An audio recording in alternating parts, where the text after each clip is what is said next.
Salut tout le monde et bienvenue dans un nouveau point lecture. Aujourd'hui dans ce point lecture, j'ai quand même pas mal de choses à vous présenter. J'ai décidé quand même de couper un peu la vidéo, donc voilà, j'en ai gardé pour la fois d'après parce que je me suis dit que sinon ça allait être beaucoup trop long. Mais j'ai quand même 7 romans à vous présenter et je vais vous présenter 3 BD, ça faisait longtemps. Mais ça va être assez rapide les BD puisque c'est des suites. Donc ça va se faire assez vite. Je vais commencer ce point lecture avec 3 petites lectures. Donc la première, il s'agit de Trouille Académie, l'école de toutes les peurs de Bertrand Puart. Bertrand Puart, c'est un auteur que j'aime vraiment bien. J'avais beaucoup aimé, moi, la saga qu'il avait commencé à écrire. Alors je sais pas combien il y a de tomes aujourd'hui, je crois qu'on est à 3. Où il reprend un petit peu l'enfance des grands auteurs. Donc il y avait eu Émile Zola, il y avait eu Victor Hugo, je crois, je sais plus. Enfin voilà, j'aimais beaucoup cette petite saga qui était vraiment chouette. Et du coup, c'est vrai que quand je l'ai vu dans le catalogue, enfin quand j'ai vu ce titre dans le catalogue de Poulpe, je me suis dit, je vais pas passer à côté, il faut vraiment que je tente le coup. Et franchement, c'était plutôt sympathique. Alors en fait, dans cette histoire, on suit 2 enfants, Victor et Leia, je crois que c'est ça, ou Leila. Victor et Leila. Donc Victor, lui, vit seul avec son papa est prestidigitateur, donc lui il a une vie un petit peu différente et puis il est un peu baigné dans toutes ces prestidigitations. Voilà. Et Leila, bon bah Leila elle a une vie comme tout le monde, hein. Sauf qu'en fait, après avoir fait la photo de classe, ils vont découvrir, quand ils vont avoir cette photo sous la main, qu'un des élèves a disparu et surtout qu'un autre a apparu sur la photo, un petit être qu'ils ne connaissent pas. Et de là, ils vont commencer à vouloir mener une enquête, et en menant cette enquête, ils vont découvrir qu'il se passe quelque chose de très étrange dans leur école. Est-ce que l'école est hantée? Est-ce qu'il y a quelqu'un de très méchant dans cette école qui essaye de tuer tout le monde? À vous de le découvrir. En tout cas, c'était plutôt sympa, ça mêle un petit peu horreur, alors je mets des gros guillemets, hein. Je mets vraiment des gros guillemets, mais ça mêle un petit univers horrifique avec l'idée potentielle qu'il puisse y avoir des fantômes, et une petite enquête menée par Victor et Leila. Alors t'as toujours ce petit truc de... je trouve qu'ils ont beaucoup de liberté ces enfants, mais ça reste bon, ça reste encore limité, je trouve, c'est pas trop. C'était plutôt sympa, j'ai vraiment passé un joli petit moment de lecture. Comme d'habitude chez Poulpe, c'est des romans illustrés, voilà. Et franchement, ça se lit vraiment très très bien. J'ai vraiment passé un chouette moment, c'était chouette. Je sais pas quoi vous dire de plus. En tout cas, si vous avez des enfants qui aiment bien quand on mène une petite enquête... En fait, ça me fait penser un petit peu à des enquêtes surnaturelles. Voilà. On va être un petit peu dans ce genre de saga d'enquête surnaturelle. Je sais qu'il y aura d'autres tomes. Et c'est vraiment chouette. Donc voilà. Si vous avez des enfants potentiellement qui aiment ce genre de choses, ou vous, hein, mais c'est très très jeunesse. Mais n'hésitez pas parce que c'était vraiment cool. Ensuite, je vais vous parler de Nico et le pinceau magique de Delphine Laurent aux éditions Scrinéo. Alors là, dans cette histoire, en fait, on va suivre un petit garçon, Nico, qui va pas pouvoir être gardé, il y a eu un souci à l'école, bref, donc il peut pas aller à l'école et il y a personne pour le garder. Donc sa maman, qui est aide à domicile, va l'emmener avec elle au travail chez un vieux monsieur. Qui au début est un peu bizarre et Nico l'aime pas trop parce que bon, forcément il est chez ce vieux monsieur, il a pas sa télé, il a pas sa console, ça le saoule d'être là en fait. Et ce vieux monsieur va lui prêter une plume, genre ouais, une plume chinoise ou japonaise, enfin voilà, et lui dire voilà, dessine tout ce dont tu rêves. Et en fait, Nico va se rendre compte que cette plume a un pouvoir magique, enfin ce pinceau a un pouvoir magique, puisque tout ce qu'il dessine peut éventuellement devenir réel. Du coup, il va se rendre compte qu'il a un pouvoir très très puissant, hein, maintenant qu'il a... Du coup, il va se rendre compte qu'il a un pouvoir très puissant, maintenant qu'il a ce pinceau, puisque forcément, il peut matérialiser beaucoup de choses. Il va se rendre compte qu'il a un pouvoir dingue puisqu'il peut matérialiser les choses grâce à un dessin, et du coup ça lui ouvre tellement de portes que c'est assez fou. Et on se demande, est-ce qu'il va perdre la tête, est-ce qu'il va demander que des choses très superficielles, ou est-ce qu'il va aller au-delà, est-ce qu'il va s'en servir pour faire le bien, ou est-ce qu'il va s'en servir pour faire le mal. Il y a des enfants qui les maltraitent, en fait c'est un petit peu le groupe des bras cassés, on va dire, à l'école, et du coup les plus grands et les plus forts ont tendance à un petit peu les... C'est pas du harcèlement, mais on n'est pas loin quand même, hein, les embête vraiment. Et en fait, les enfants vont décider de se servir de ce pinceau pour se venger. Et en fait, moi, c'est ce côté-là que j'ai pas aimé. Je déteste quand on est dans une histoire de vengeance, que ce soit dans de la littérature adulte ou enfant ou de la littérature jeunesse, hein. C'est vraiment quelque chose que je n'aime pas. Je suis anti-vengeance, voilà. Je trouve ça pathétique, donc ça me dérange. Et c'est vrai que c'est un message que je n'aime pas, en fait. Et du coup, ça m'a un petit peu gênée. Malgré tout, on te montre quand même que si cet enfant était méchant, c'est qu'il avait une raison de l'être. De toute façon, un enfant n'est pas méchant sans raison, hein. Enfin, d'après moi, mais voilà. Et du coup... voilà, on a quand même ce message de attention, s'il fait ça, peut-être que derrière il y a autre chose. Alors ça n'excuse pas hein, le harcèlement ni rien, c'est pas du tout ce que je dis, mais il y a quand même ce message-là et il y a quand même une morale hein, qui explique aux enfants à la fin que finalement la vengeance, est-ce que c'était la bonne solution? Ils se remettent en question, etc. Donc il y a quand même un cheminement là-dessus, mais on a quand même une vengeance et moi j'aime pas trop ça. Maintenant l'idée est super choupie d'avoir ce pinceau magique qu'on peut donner ensuite à la personne de son choix, le confier en fait à un descendant entre guillemets. J'ai trouvé ça assez cool. J'aime beaucoup quand il y a un lien grands-parents-enfants, enfin personnes âgées enfants, vous le savez. Là je pensais qu'il serait un petit peu plus travaillé et finalement bon, ça reste quand même présent. Après ça reste extrêmement court, hein, soyons honnêtes. Je me souviens plus s'il y a des... Si, il y a quelques illustrations et il y a cette mise en page, vous pouvez le voir là avec des mots en gras. Vous voyez par exemple quand le mot petit est écrit, il est écrit en petit, quand le mot grand est présent, on l'écrit en grand. Vous voyez ce genre de typographie, ce genre de mise en page que moi j'aime beaucoup en littérature jeunesse. Je trouve que ça donne un dynamisme, un vrai dynamisme à la lecture pour les enfants, c'est vraiment super agréable. Donc voilà, c'était plutôt cool, si ce n'est que voilà, moi j'aime pas le message de la vengeance. Maintenant c'est pas le sujet principal, même si c'est assez présent quand même, mais ça se lit vraiment bien. Il y a un petit côté fantastique avec ce pinceau et je pense que vraiment le livre peut plaire aux enfants, déjà par sa présentation, je vous ai dit au niveau de la mise en page, et aussi par son histoire. Alors un livre dont je vais pas vraiment pouvoir beaucoup vous parler, il s'agit de Le Village de Virginie Delage aux éditions Michel Lafon. J'ai vraiment pas accroché en fait. J'attendais peut-être trop de ce livre, j'avais lu énormément de critiques très positives, vraiment, et du coup j'avais une attente qui était complètement différente de ce que finalement j'ai trouvé dans ce livre. Toujours ce contrat là, vous savez, ce truc où vous vous dites j'attends ça, et puis finalement t'as autre chose, et du coup ça te plaît pas. C'est pas que le livre est mauvais, c'est juste que c'est pas ce que toi tu voulais à l'instant T en fait. C'est souvent ça le problème, j'ai l'impression, enfin pour moi en tout cas. Et là c'est exactement ce qui s'est passé, j'avais très envie de le lire, j'ai sauté dessus, et ça a fait... voilà.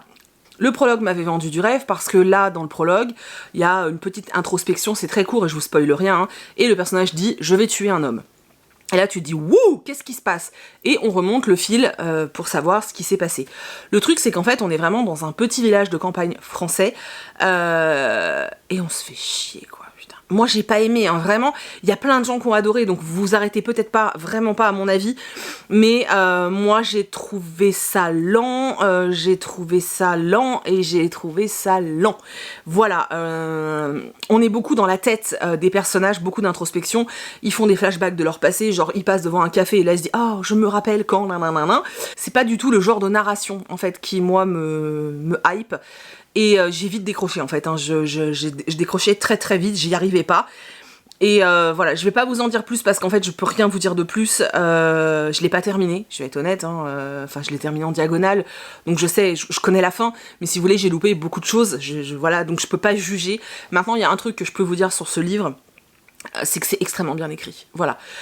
J'ai été très étonnée quand je l'ai pris en main, parce que je m'attendais pas à ça, et je l'ai trouvé extrêmement bien écrit. La plume est vraiment très très belle, l'autrice écrit vraiment très bien, c'était beau en fait, c'était vraiment très beau, et je pense que dans d'autres circonstances, où si ce type de narration me parlait, ça l'aurait sûrement fait.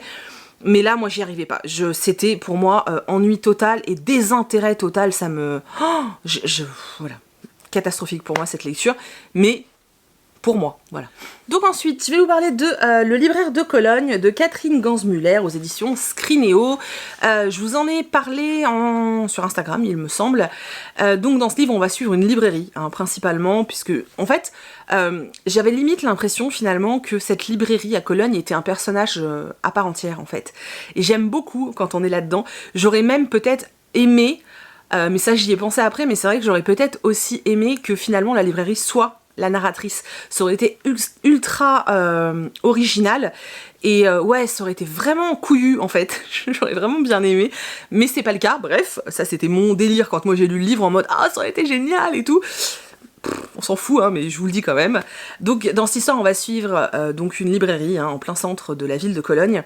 Cette librairie appartient à une famille juive. On est pendant la Seconde Guerre mondiale, en tout cas au début de la Seconde Guerre mondiale, et puis avec la montée en puissance du parti nazi.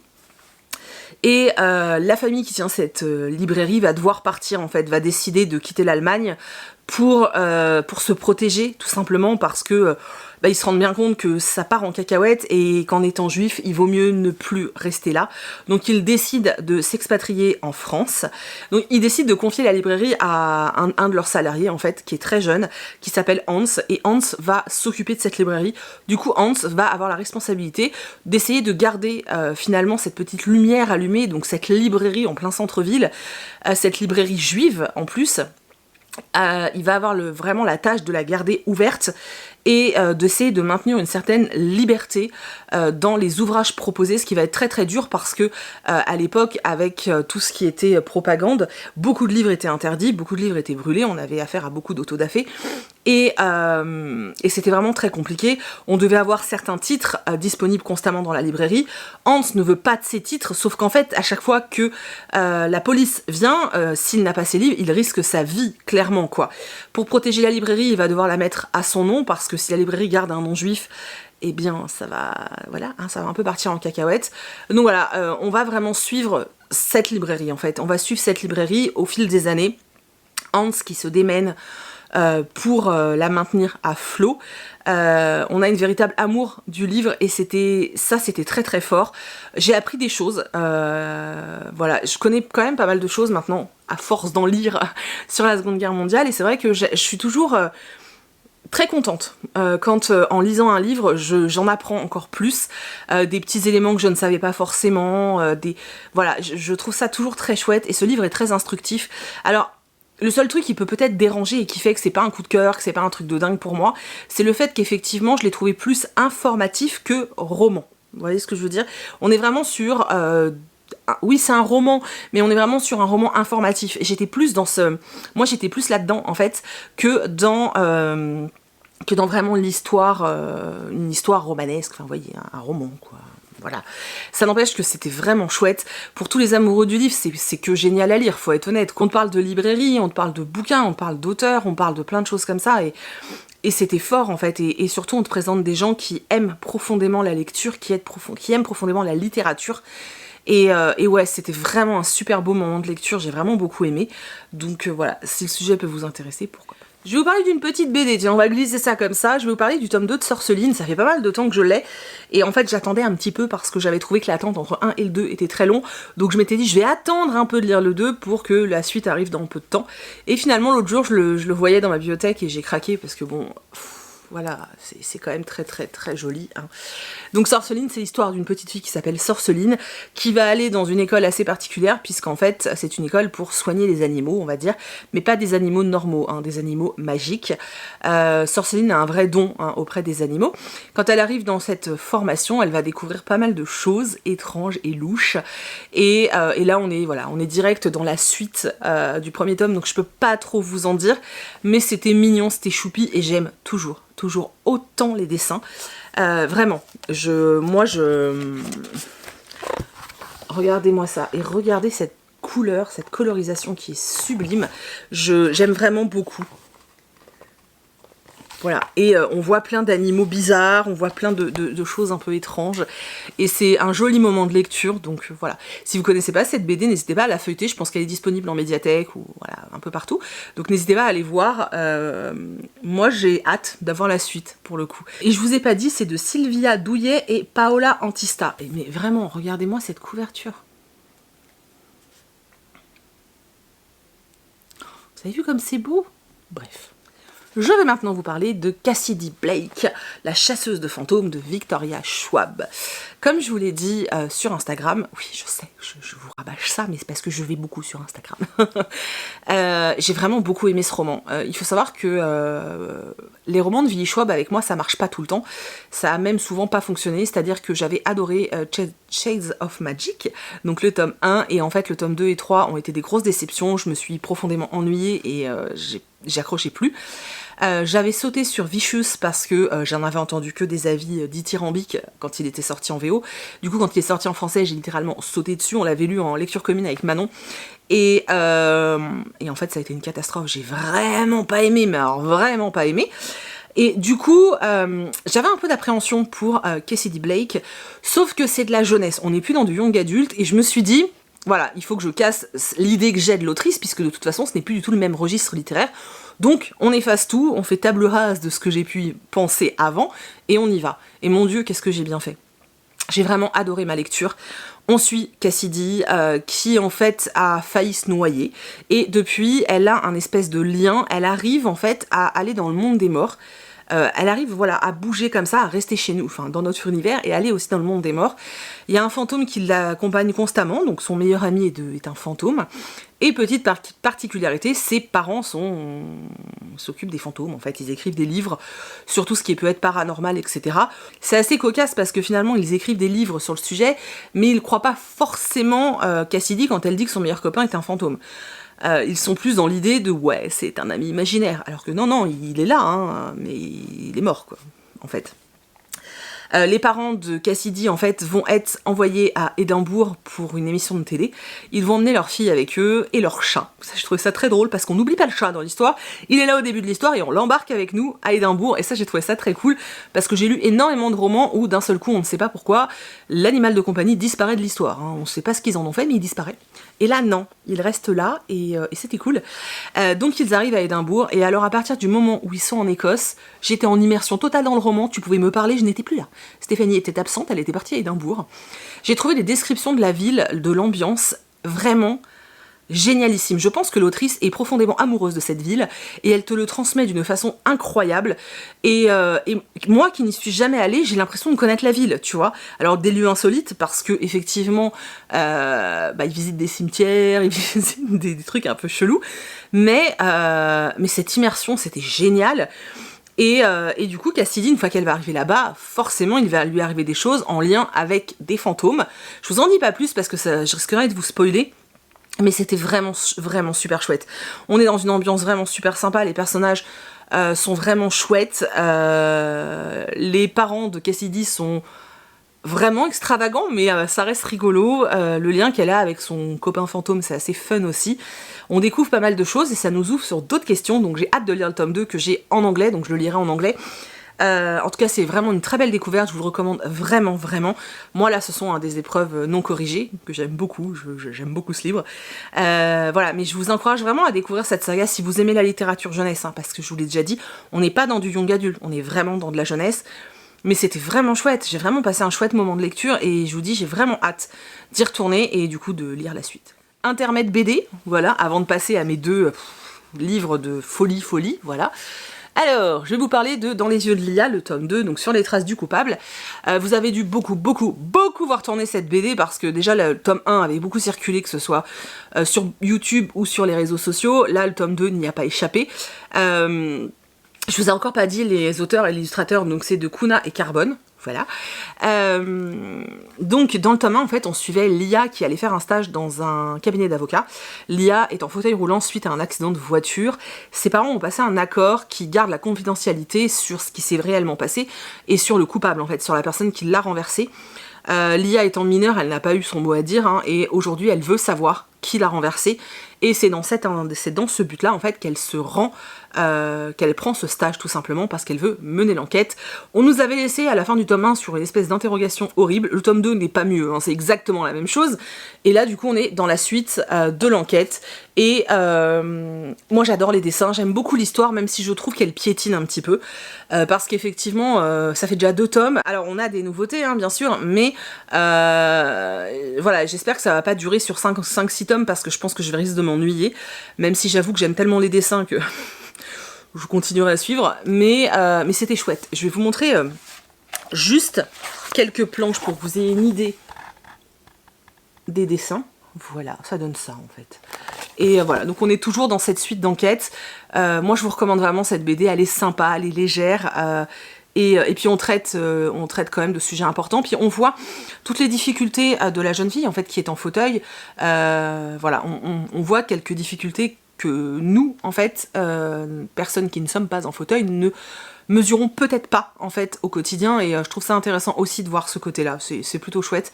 Donc voilà, je vais garder mon coup de cœur pour la fin, mais je vais vous présenter une lecture qui, contre toute attente, a été... je peux pas vous expliquer, enfin si je peux, puisque je vais vous en parler, mais je m'y attendais tellement pas en fait, et pourtant... Voilà, j'ai kiffé ce livre, un truc de ouf. Donc Ne m'oublie jamais de Katie McGarry, édition Pocket Jeunesse.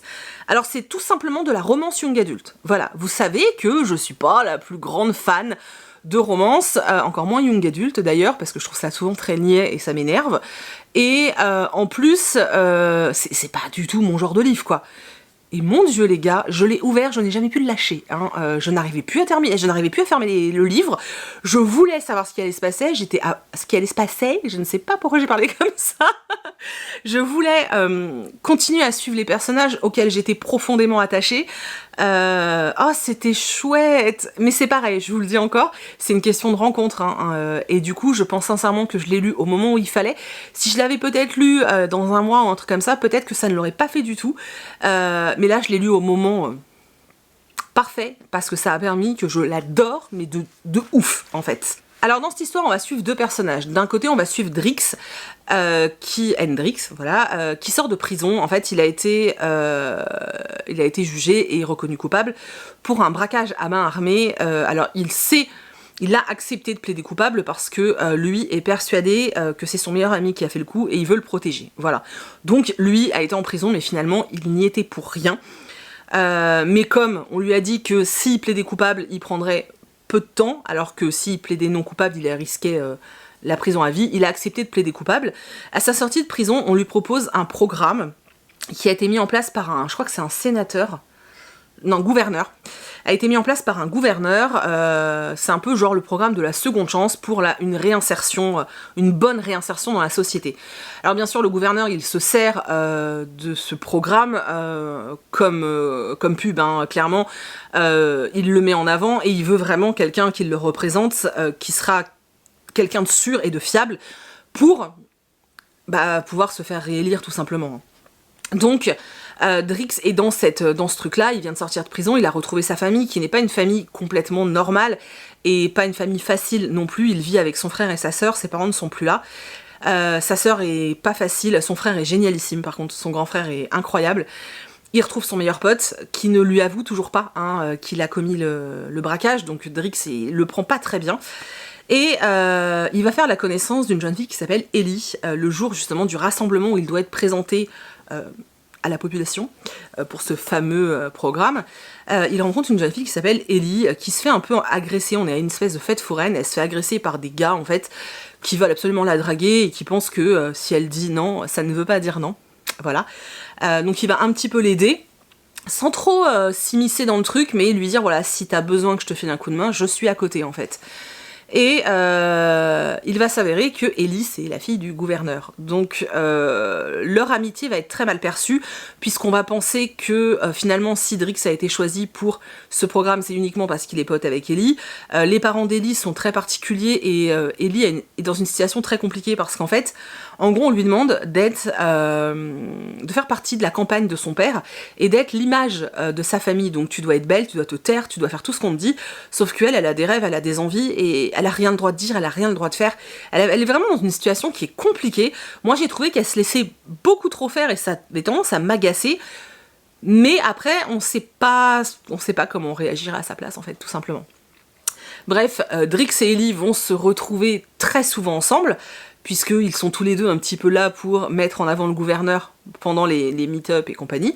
Du coup, ils vont se retrouver très souvent ensemble et une très forte amitié va se lier, une très forte amitié qui, vous vous doutez, essaye de tendre vers autre chose, sauf que l'un comme l'autre savent très bien qu'ils ne peuvent pas, parce que Drix risque de retourner en prison, c'est-à-dire que il suffit d'un mot du gouverneur et il est exclu du programme, et s'il est exclu du programme, c'est retour à la case prison.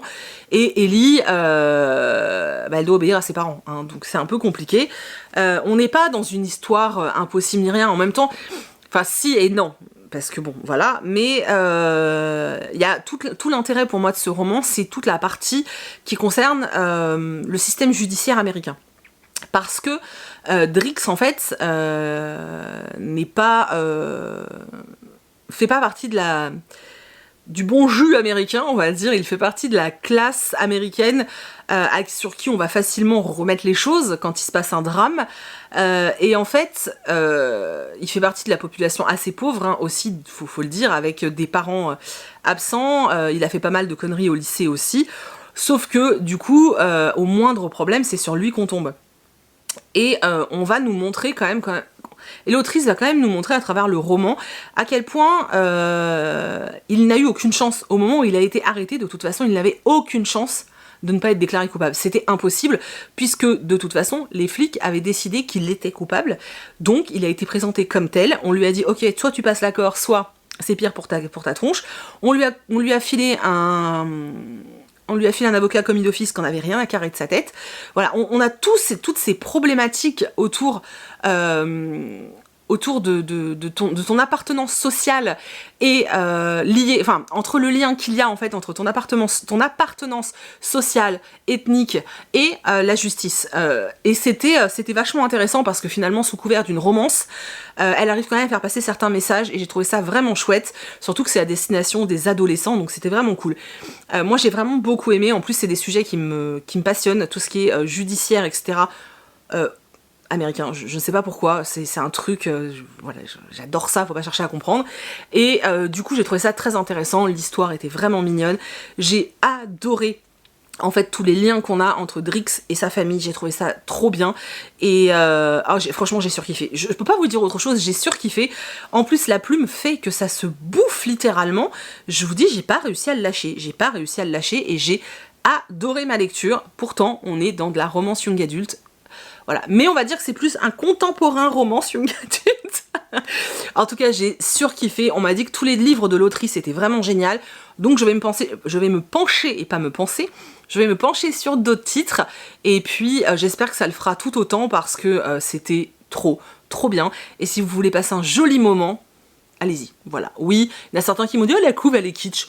Ouais. Voilà, c'est de la romance, hein, faut pas chercher non plus, ça va encore je trouve, voilà. Mais moi je vous le conseille parce que j'ai adoré de ouf, je vous dis. Du coup, maintenant, on passe, je sais pas pourquoi je fais cette tête et cette danse, le ridicule ne tue pas, on passe à mon coup de cœur. Je vous avais dit hein, quand je l'ai reçu que j'avais trop envie de le lire, d'ailleurs vous pouvez voir là que j'ai craqué, j'ai acheté le tome 2 en anglais. Donc il s'agit de Dance of Thieves, donc la danse des voleurs, avec derrière Vow of Thieves, donc c'est quoi le mot en français? Le serment des voleurs, parce que j'avais dit vœu dans l'autre vidéo, mais c'est le vœu dans le sens serment, c'est pas le vœu dans le genre, je sais pas, dans le genre, t'as vu un arc-en-ciel, fais un vœu. Vous voyez ce que je veux dire? Bref, je vous parle de celui-là. Alors, au début j'étais pas sûre que ce soit vraiment un coup de cœur, et puis en fait plus le temps passe et plus je me dis ah si c'est un coup de cœur en fait hein. Alors c'est pas le coup de cœur de la mort qui tue, tu vois, c'est pas le truc, c'est pas l'homme feu quoi, tu vois, c'est pas l'homme feu, mais c'était tellement bien. En fait la dernière fois que j'ai pris un pied comme ça dans un roman de fantasy, c'est quand j'ai lu ACOTAR. Voilà. Pour moi, c'est un peu dans le même registre, c'est-à-dire que on est dans de la fantaisie, mais on accorde une part très importante à la romance. Voilà. Parce que là, soyons honnêtes, c'est comme ACOTAR, on est à 80% dans de la romance. Oui, de la fantaisie, mais c'est aussi beaucoup de romance. Et bien dans ce roman, c'est un peu la même chose. On est à 80% dans de la romance, et on est dans un univers de fantasy aussi. Alors, je le redis, c'est une saga spin-off. Donc, il y a une saga qui s'appelle Kiss of Deception, donc de l'autrice, enfin là c'est le tome 1 de la saga, qui parle de la reine et des conflits internes qui vont être créés, voilà, qui vont exister. Et nous, on se retrouve après, quand cette reine va confier une mission, en fait, à une personne à sa garde, on va dire, à sa garde d'élite, hein, voilà, au GIGN quoi, à sa garde d'élite, elle va leur confier en fait une mission, et cette mission est d'aller chercher quelqu'un dans un autre royaume et de le ramener parce que ce monsieur était pas très gentil, hein, voilà. En gros, le résumé version G4,5, c'était ça. En gros, on a le royaume, et dans ce royaume en fait est dirigé par un roi, une reine, et on a quelques petits, comment dire, on a quelques petites parties du territoire qui sont un peu en zone neutre et qu'on a laissé un petit peu être dirigés par d'autres, alors qu'ils sont pas forcément reconnus hein, par la couronne, donc ça peut poser un petit peu problème. C'est le cas d'un territoire qui est dominé par une famille qui s'appelle les Bélanger. D'ailleurs, quand on parle d'eux, t'as un petit peu l'impression que c'est une espèce de mafia, puisqu'en fait, ils protègent le peuple contre rémunération, donc t'as un peu l'impression que c'est la mafia quand même. Hein. Mais bon, bref. Du coup, la reine va envoyer, je vous disais tout à l'heure, sa garde, voilà, c'est the best of the best, et dans ce groupe, il y a une jeune fille qui s'appelle Kasi. Kasi, en fait, elle a eu une enfance très compliquée, et en fait, elle a rencontré la reine d'une façon assez cocasse, puisque Kasi était une très grande voleuse, et on l'appelle 10 parce que au moment où elle était enfant, en fait, tous ceux qui étaient pris à voler se faisaient couper un doigt automatiquement, hein, voilà, hop, tac, je te coupe le doigt, que tu sois un enfant ou pas, on s'en fout. Hein. Et en fait, Kasi, elle a beaucoup volé, mais elle a toujours tous ses doigts, donc on l'appelait 10. Elle va rencontrer la reine, ça va pas très très bien se passer parce que Kasi a un côté très très rebelle. Et en fait, finalement, je pense que c'est ce qui va plaire à la reine, et elle va être formée pour devenir voilà, quelqu'un d'important au sein de la garde. Donc elle va être envoyée dans ce territoire un petit peu, dans ce no man's land, pour ramener le chef des Bélanger. Sauf qu'arrivée sur place, elle va se rendre compte que la situation a bien évolué parce que le père de la famille Bélanger vient de décéder et que son fils, Jez, doit prendre le pouvoir en fait. Donc elle est un peu paumée en mode qu'est-ce que je fais. Alors elle est pas toute seule, hein, ils sont 3-4, mais bon, c'est le personnage principal. Elle est un peu en mode je fais quoi, qu'est-ce qui se passe, bref. Quoi qu'il en soit, les deux vont se faire kidnapper, donc Kasi et Jez vont se faire kidnapper par des vendeurs d'esclaves tout simplement. Et à partir de là, ils vont se retrouver à devoir survivre tous les deux. Alors qu'ils se détestent, ils vont être menottés l'un à l'autre, et ils vont devoir survivre et se faire confiance. Et c'était trop bien. Franchement, c'était trop bien. C'était trop bien parce qu'en fait, vous voyez, c'est ce genre d'histoire où les personnages ont tout pour se détester. De toute façon, la situation a fait qu'ils sont censés se détester puisqu'ils font partie d'un peuple ennemi. Finalement, l'un a été envoyé pour détruire l'autre. Lui, s'il veut asseoir son autorité, de toute façon, il faut pas qu'il se laisse faire non plus, donc il faut qu'il s'impose. Et ça va pas forcément être si facile que ça, vous vous doutez bien. Et puis finalement, ils vont se retrouver à devoir céder. Sauf que, est-ce qu'il y a une réelle confiance en eux ou pas? Est-ce qu'ils sont suffisamment attirés l'un par l'autre pour accorder leur confiance à l'autre? Voilà, il y a plein de questionnements comme ça. Est-ce qu'ils vont du coup lâcher l'affaire et laisser tomber leur mission par amour? Franchement, j'ai totalement conscience que, avec le résumé que je vous fais, voilà, j'ai conscience que ça a l'air hyper bateau, hyper... voilà, ça l'est, hein. Mais c'est bien fait en fait. Enfin moi j'ai adoré, franchement j'ai adoré. J'ai adoré l'ambiance, j'ai adoré me poser plein de questions, savoir si ils allaient se trahir mutuellement, savoir qui allait craquer, qui ceci, qui cela. Les personnages sont bien travaillés, sont agréables à lire, à découvrir. Ils ont chacun leurs blessures et leur passé, bien sûr. T'en apprends beaucoup plus sur chaque personnage, c'était cool. Les personnages secondaires sont vraiment chouettes aussi. Il se passe plein d'autres choses, hein. Moi je vous ai vraiment fait voilà, une ébauche du truc. Et j'ai adoré, j'étais tellement dégoûtée de fermer le livre parce qu'en fait j'ai passé un super moment et j'avais envie d'y rester et c'est pour ça que j'ai craqué sur le tome 2, hein, voilà. Pour tout vous dire, j'avais pas du tout envie de lire Kiss of Deception et en fait je pense que je vais les lire parce que si c'est aussi bien, voilà. Puis bon, le travail éditorial...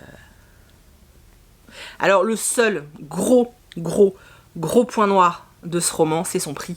Parce que, très honnêtement, il est à 22 €. Voilà, il est à 22 €. Pour de la trad, c'est très très cher. C'est vraiment très très cher pour du young adulte, traduction. Alors oui, faut payer la couverture, mais c'est quand même très très cher. Voilà. Mais à Cotard, c'était aussi le même prix, hein, c'est un peu le problème. Voilà, le seul truc que je peux vous dire, c'est que si ce livre vous tente, ne vous dites pas « je vais attendre de voir si la suite sort ». Tout simplement parce que si vous n'achetez pas le tome 1, de toute façon, la suite ne sortira pas. C'est évident, en fait. Donc, voilà, le fait de se dire que je vais attendre la suite, c'est pas une bonne opération. Hein, parce que si les chiffres des premiers tomes sont mauvais, on n'aura pas, par exemple, l'autre saga. Hein, voilà. Mais je crois que de toute façon, le tome 2 est prévu pour dans un an. Hein, voilà. Je ne sais pas combien il y a de tomes dans cette saga.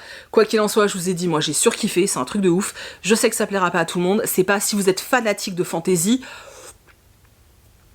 Voilà. Maintenant, si vous adorez la fantasy young adulte, ça va vous plaire. Si vous aimez ACOTAR, ça va vous plaire. Si vous avez aimé The Curse, ça va vous plaire. Toutes ces sagas dans ce genre-là, ça va vous plaire parce qu'on est vraiment dans ce genre de choses, dans des peuples qui ne s'aiment pas et qui doivent s'affronter. Mais on a ces personnages au milieu qui, eux, ont envie d'être ensemble. Voilà. Et j'ai vraiment beaucoup aimé, c'était vraiment super chouette. Vous avez compris que j'ai adoré. Voilà, plus. Et je vais terminer par une BD. Je vous ai dit que j'avais des BD à vous montrer. Donc je vais vous parler de La Nuit et mon royaume de Claire Fauvel aux éditions Rue de Sèvres. Donc on suit deux jeunes filles, Nawel et Alice. Alice vient d'emménager, elle va intégrer du coup un nouveau lycée et ça va pas très bien se passer au départ parce qu'elle arrive un petit peu dans un lycée de cité. Le lycée Saint-Exupéry, que je connais très bien, c'était assez bizarre. Au départ, elle n'a pas vraiment les codes pour s'intégrer, clairement. Et finalement, Nawel va la prendre sous son aile pour deux raisons. D'un, parce qu'elles sont du même quartier. D'ailleurs, j'ai trouvé ça très drôle, j'étais en train de lire, et moi, avec les dessins, j'avais pas fait gaffe, en fait, comme quoi j'étais pas très attentive. Et à un moment, Nawel dit « Oh, arrêtez, elle est de chez moi, elle est du Montmédy. » Et là, j'étais « Mais c'est chez moi ?»